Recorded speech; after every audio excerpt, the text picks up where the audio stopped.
Les amis, nous nous retrouvons déjà pour la leçon numéro 8. Alors aujourd'hui, on va refaire un peu de géométrie et on va continuer à parler de la famille des quadrilatères. La dernière fois, vous aviez dû reconnaître les quadrilatères, tracer les médianes et les diagonales. J'espère que ça s'est bien passé. Normalement, ça c'est facile. Aujourd'hui, on va s'intéresser au périmètre des quadrilatères. Alors, qu'est-ce que c'est encore un périmètre? Souvenez-vous, le périmètre, c'est le contour, le calcul du contour de la figure. Ça va? Ok. Alors, on va prendre la première feuille et ensemble, on va lire la définition du périmètre. Donc, rappelle-toi, le périmètre d'une figure, c'est la longueur du contour. J'insiste bien sur la longueur, parce qu'en réalité, une longueur se calcule, ici évidemment sur la feuille, en centimètres. Si je veux calculer le périmètre de la cour de récré, là j'utiliserai des mètres, bien entendu. Et ça se calcule ici en centimètres. Ça va? Donc on va prendre du fluo et surligner toutes ces définitions. Le périmètre d'une figure, c'est la longueur du contour. Il se calcule en centimètres, ici sur la feuille, bien entendu. Alors on fait ensemble. Le périmètre d'une figure, c'est la longueur du contour. Il se calcule ici en centimètres. Centimètres, c'est M évidemment. Hein? Ça va? Alors, en dessous, on a toute une série de quadrilatères, ceux que nous connaissons maintenant. On va ensemble calculer leur périmètre. Ça va? Et on va essayer de trouver des petites formules pour gagner du temps. Ok? Vous allez voir, c'est pas du tout compliqué. Alors, premier quadrilatère, c'est le carré. Tout le monde le reconnaît. Pour calculer le périmètre du carré, j'ai une solution facile, je pense que vous l'avez tous trouvé. Je dois tout d'abord, bien entendu, prendre ma latte, ou mon équerre, peu importe, et mesurer un côté. Le côté mesure 3 cm. Est-ce qu'il est nécessaire de mesurer les 3 autres côtés? Ben non, puisque forcément un carré a 4 côtés isométriques, donc c'est inutile de mesurer chaque fois 3, 3, 3 et 3. D'accord? Alors, pour calculer son périmètre, est-ce que je vais écrire 3 plus 3 plus 3 plus 3? C'est pas faux, si vous le faites, ce sera juste aussi. Mais il y a une solution plus rapide. Je prends les 3 cm et je fais fois 4, puisque j'ai 4 côtés isométriques. D'accord? Donc, je vais prendre mon bic et écrire à côté de périmètre en centimètres. Donc, j'ai déjà écrit pour vous, ici, périmètre en centimètres. Si j'ai écrit centimètres devant, ben, je ne suis pas obligée de l'écrire derrière parce que je sais que je m'exprime en centimètres. Si vous écrivez un jour périmètre tout seul, ben, vous devriez être obligé alors d'écrire centimètres à la fin à votre réponse. Ça va parce qu'il faut savoir en quoi vous vous exprimez. Ou je l'écris devant ou je l'écris derrière. Prenez l'habitude de l'écrire devant parce que bien souvent, une fois qu'on écrit sa réponse, après, on oublie d'écrire en quoi on a calculé. Ok? Donc, périmètre en centimètres, j'ai écrit 3 fois 4, puisqu'il y a 4 côtés les mêmes, égale évidemment 12 cm. Je ne suis pas obligée de l'écrire, je vous l'ai dit, c'est écrit devant. Ça, c'est pour le calcul, c'est la réponse. Le périmètre de mon carré mesure 12 cm. D'accord? À côté de la flèche, sur la ligne en dessous, je vais prendre du rouge et écrire la formule. Quelle est la formule pour calculer le périmètre d'un carré? Je mesure un côté et je fais fois 4. Donc, je vais écrire C, grand C, fois 4. Côté fois 4. Ça, c'est la formule pour calculer le périmètre du carré. Ok? Tout le monde a vu? Voilà. D'accord? Pour le deuxième, c'est le rectangle. Le rectangle, il a, rappelez-vous, des côtés isométriques 2 à 2, parallèles et 2 à 2. D'accord? On va donc mesurer un grand côté. Le grand côté mesure 5 cm. Alors, ici, moi, j'ai entre 4,9 et 5. Je ne suis pas à un millimètre près. Maintenant, si vous vous trompez de 5 mm, forcément, ça devient compliqué. Hein, ce n'est pas tout à fait juste. Mais s'il y a 1 mm de différence entre votre équerre et la mienne, je ne serai pas là-dessus. Hein, tant que vous êtes proche de la réponse à 1 ou 2 mm près, il n'y a pas de problème. Ok? Donc, dans si les exercices, vous trouvez, je ne sais pas moi, 18,3 et que moi j'ai 18,2, considérez que c'est juste. Hein, on n'est pas à 1 ou 2 mm près. Ça va? Donc, on va dire que la longueur mesure 5 cm. Si je mesure la deuxième longueur, elle fera forcément aussi 5 cm. Hein, c'est logique, forcément, puisqu'il a des côtés isométriques 2 à 2. Je vais mesurer la largeur, qui fait 2 cm. Est-ce que je vais devoir mesurer l'autre largeur? Maintenant, je sais aussi qu'elle fait 2 cm. Donc, je n'ai besoin que d'une longueur et que d'une largeur. Donc, je vais écrire à côté du périmètre en centimètres 5, ça c'est pour la longueur, plus 2, donc la longueur plus la largeur. Ok? Et comme j'ai 2 longueurs et 2 largeurs, ben je vais faire fois 2. Je n'ai pas besoin d'écrire 5 plus 2, plus encore 5 plus 2. Ça va, je peux le faire, ce sera juste. Ou faire 5 plus 2 plus 5 plus 2, sans parenthèse. Mais ici, on cherche la solution la plus rapide. Donc, une longueur qui mesure 5 plus une largeur qui mesure 2. J'ai écrit tout ça dans ma parenthèse. Au total, ça me fait 7. Et puis, je fais fois 2, puisque forcément, j'ai 2 longueurs et 2 largeurs. 7 fois 2 égale 14. Donc, la réponse ici de mon périmètre, c'est 14 cm. 5 plus 2 égale 7. Au-dessus de la parenthèse, fois 2, ça fait bien 14 cm. Alors, la formule, ça va être quoi? Je vais utiliser la longueur qu'on va appeler côté 1. J'ajoute, donc je fais un plus, la largeur qui s'appelle côté 2. D'accord? Côté 1, donc C1 plus C2. Et puisqu'on a 2 longueurs, 2 largeurs, je fais fois 2. Ok? Donc, côté 1 plus côté 2 fois 2. C'est exactement la même chose que j'ai fait dans mon calcul. Vous voyez, j'ai mis des parenthèses, puis j'ai fait fois 2 à la fin. Ok? Parfait. Alors, on arrive au numéro 3 qui est le parallélogramme. Je pense que le parallélogramme, vous l'avez vu, il est semblable au rectangle, sauf qu'il est penché. Ok? Donc, il a également 2 longueurs et 2 largeurs qui sont identiques, qui sont isométriques. Donc, je vais faire la même chose qu'avec mon rectangle. Je vais mesurer une longueur et une largeur, et puis je ferai fois 2. Donc, la longueur mesure 4 cm. J'ai arrondi, c'était 3,9, je mets 4. La largeur mesure 1,5. Donc, je vais ouvrir ma parenthèse, écrire 4 plus 1,5. 4 plus 1,5. Ça, c'est pour une longueur et une largeur. Ce qui me fait au total 5,5. Puisque j'ai 2 longueurs et 2 largeurs, je vais faire fois 2. 5,5 fois 2 égale 11 cm. Ok? 5,5 fois 2 égale 11 cm. Puisque j'ai fait la même chose qu'avec mon rectangle, j'ai la même formule. J'ouvre ma parenthèse. Côté 1 plus côté 2, je ferme ma parenthèse et je fais fois 2. Donc vous voyez qu'ici, on a déjà 2 quadrilatères qui ont la même formule. Ok? Donc je ne vais pas avoir 36 formules différentes à revenir, rassurez-vous. On arrive au numéro 4, c'est le losange. Alors le losange, on connaît ses propriétés. On sait qu'il a 4 côtés isométriques. Tiens, comme quel quadrilatère donc? Comme le carré, très bien, ça va. Donc qu'est-ce que je vais faire? Je vais faire comme le carré. Je vais mesurer un côté, et puis je vais faire fois 4. Ok? Alors un côté mesure 2,3. D'accord? Donc je vais faire 2,3 fois 4. Comment est-ce qu'on fait pour faire 2,3 fois 4? On va utiliser la distributivité. Ça veut dire qu'on va distribuer, on va décomposer. On va d'abord dans sa tête faire 2 fois 4. Ça fait 8, je le retiens. Ça va? Et puis je vais faire 3 fois 4. 3 fois 4, ça fait 12, mais c'est des dixièmes. 12 dixièmes, c'est 1,2. Ok? Plus les 8 que j'avais retenus. 8 plus 1,2 égale 9,2.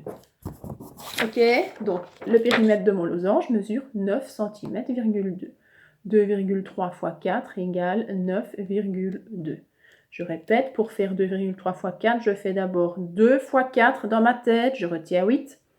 Et puis je fais 3 fois 4, ça fait 12, mais c'est des dixièmes, donc c'est 12 dixièmes. Ça veut dire 1,2. Et alors 8 plus 1,2, ça fait bien 9,2. Ça va? C'est la même formule que pour le carré. J'ai mesuré un côté et j'ai fait fois 4. Donc, côté, on est là, côté fois 4. Ok? Vous voyez ici que pour le carré et le losange, j'ai la même formule. Pour le rectangle et le parallélogramme, j'ai la même formule. Ok? On arrive à la deuxième feuille. Sur la deuxième feuille, on a un trapèze isocèle. Rappelez-vous, un trapèze isocèle, c'est un trapèze qui a des côtés obliques isométriques. Ça veut dire de même longueur. Ok? Alors, comment va-t-on faire pour mesurer son périmètre? Déjà, on a des bases qui sont différentes, la grande et la petite. On va déjà mesurer par exemple la grande base. elle fait 4 cm. La petite base, elle mesure 2 cm. Je vais déjà écrire 4 plus 2. Ensuite, je vais mesurer un côté oblique. Il mesure 1,8. 1,8. Et l'autre côté oblique, puisqu'ils sont isométriques, il mesure aussi 1,8.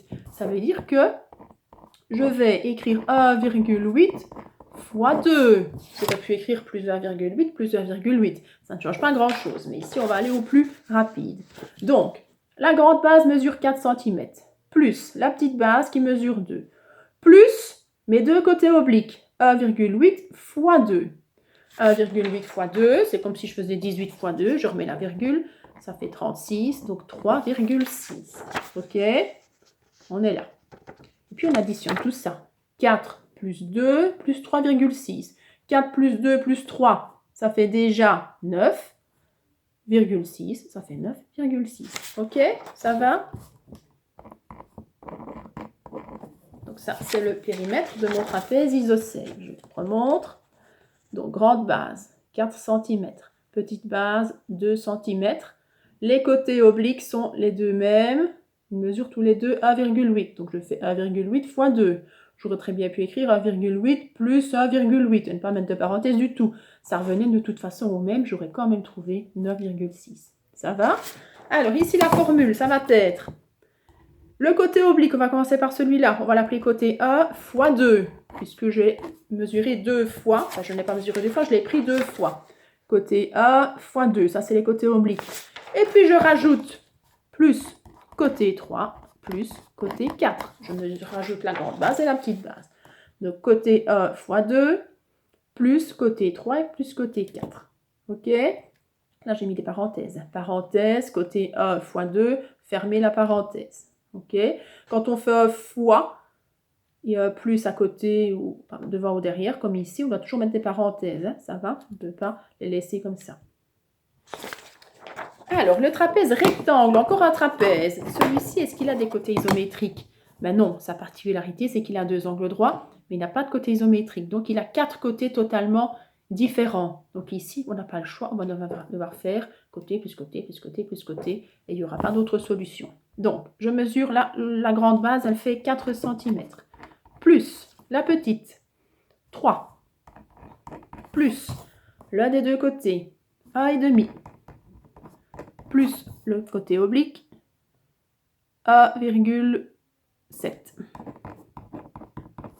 Ça va? Donc 4 cm plus 3 cm plus 1,5 plus 1,7. Ok, on fait le total de tout ça. On calcule d'abord tout ce qui est devant la virgule. Donc 4 plus 3 plus 1, ce qui nous fait 9. Ça, c'est pour la partie entière. Et puis derrière la virgule, j'ai 5 plus 7. D'accord? Donc je peux toujours écrire 9 si j'ai peur de l'oublier. Derrière la virgule, j'ai 5 plus 7. Ça fait 12, sauf que ce sont des dixièmes. À nouveau, 12 dixièmes, c'est 1,2. Plus le 9, là, ça fait bien 10,2. OK?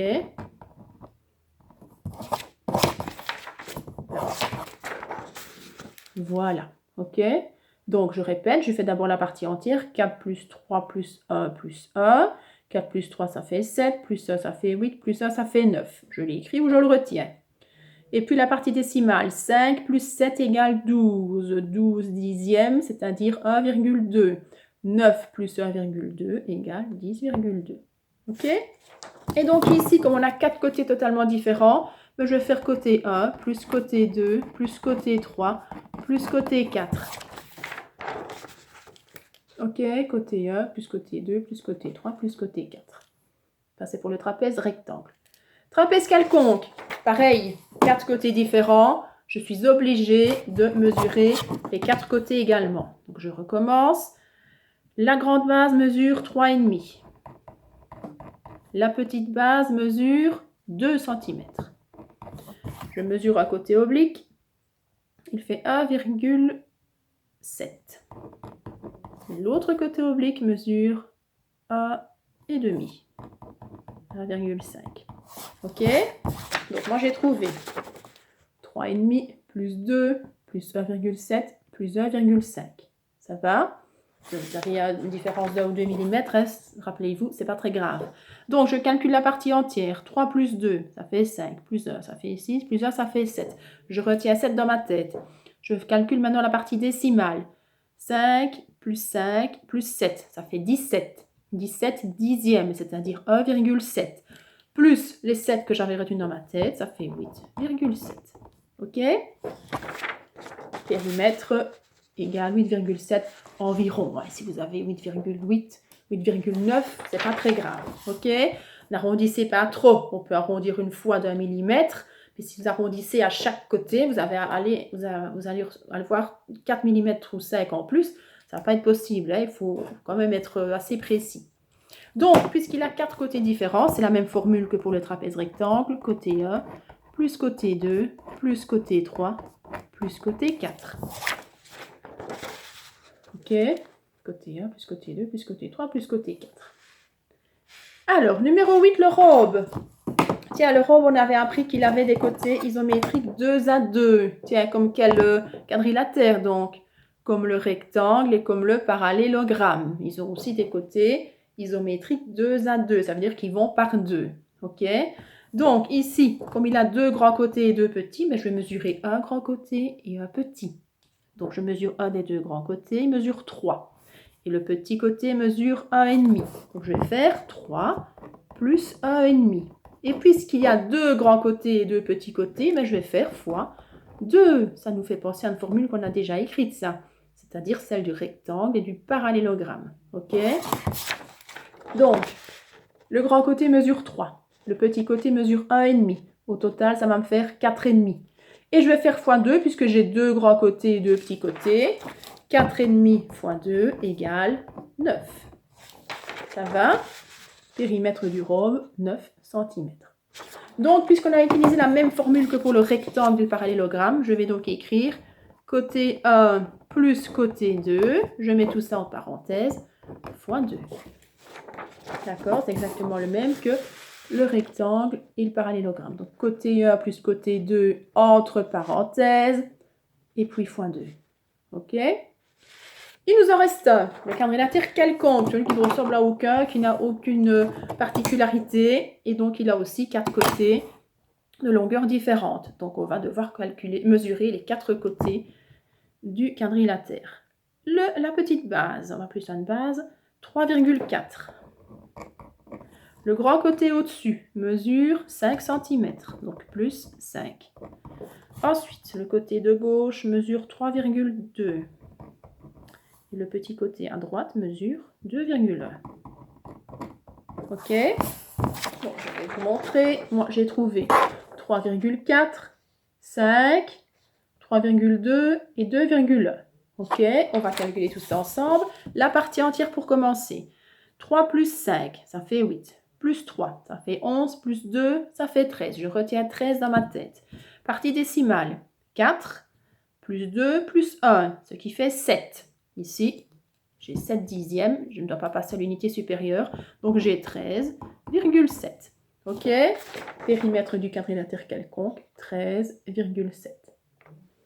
Donc la formule pour calculer le périmètre du quadrilatère quelconque, c'est de nouveau côté 1 plus côté 2 plus côté 3 plus côté 4. OK? Alors, si maintenant vous oubliez vos formules, que vous ne parvenez pas à vous en rappeler, la seule solution qui vous reste, c'est de faire côté 1 plus côté 2 plus côté 3 plus côté 4 pour tous les quadrilatères. Ça tombera quand même toujours juste. Ici, ce qu'on a fait, c'est pour gagner du temps, pour peut-être avoir des formules en tête qui vous permettront peut-être plus tard d'aller plus vite. Mais si même vous faites côté 1 plus 2 plus 3 plus 4 à chaque fois, pour moi, c'est pareil. D'accord? Quand vous ferez un examen, si vous faites ce genre de formule, ça revient au même. Ça va? Ce qui compte, c'est la réponse finale. Si elle est juste, elle est juste. Ça va? Donc, il ne faut pas vous tracasser. Ici, ce qu'on a fait, c'est évidemment trouver des formules pour un petit peu gagner du temps. Mais vous avez le droit de faire comme vous voulez, comme vous avez le plus facile. Il ne faut pas vous en faire. Alors, l'exercice suivant, ce sont des applications réalisées seules à nouveau. C'est la même chose que ce qu'on vient de faire. Vous avez une série de quadrilatères. J'ai noté des lettres dedans, de A jusqu'à G. Et vous devez, en dessous, noter le nom du quadrilatère. Donc, le A, vous me dites ce que c'est. Vous notez son nom. Et en dessous, calculer son périmètre. C'est exactement ce qu'on vient de faire tous ensemble. Je veux voir apparaître le calcul. Ne me mettez pas la réponse tout de suite. Ça va, on met le calcul comme on vient de le faire tous ensemble. OK? La page suivante est la page du correctif. Donc, vous aurez les réponses. Faites-le d'abord tout seul, comme je vous dis toujours. On essaye, on reprend sa synthèse si on n'y arrive pas. Et on revérifie tout avant de corriger. Ça va? OK, je compte sur vous pour ne pas évidemment faire l'inverse. Hein? De toute façon, je sais que si vous avez accepté de faire ces exercices, c'est parce que vous avez envie d'évoluer. Donc, c'est pour faire évidemment les choses à moitié. Ça n'a aucun intérêt. Voilà, je compte sur vous pour passer un beau week-end parce que vous savez que vendredi, c'est le 1er mai, c'est un week-end de 3 jours, c'est congé, c'est férié, même si c'est congé à l'école tous les jours, c'est quand même un jour férié. Donc, je ne posterai pas de vidéo vendredi, comme c'est le 1er mai, c'est un jour de repos. Ça permettra peut-être à certains qui n'ont peut-être pas terminé toutes les leçons de les terminer, ça vous de voir. Et alors, les 2 prochaines leçons seront publiées à nouveau lundi. OK? Alors, à partir de lundi, il y a également un nouveau fascicule qui va être disponible à l'école. Évidemment, étant donné que vous faites les leçons qui se trouvent ici, vous aurez un fascicule différent. Donc, ceux qui suivent les leçons, comme celle-ci, vous aurez un fascicule avec des exercices qui concernent ces leçons. Ça va, les 8 premières leçons.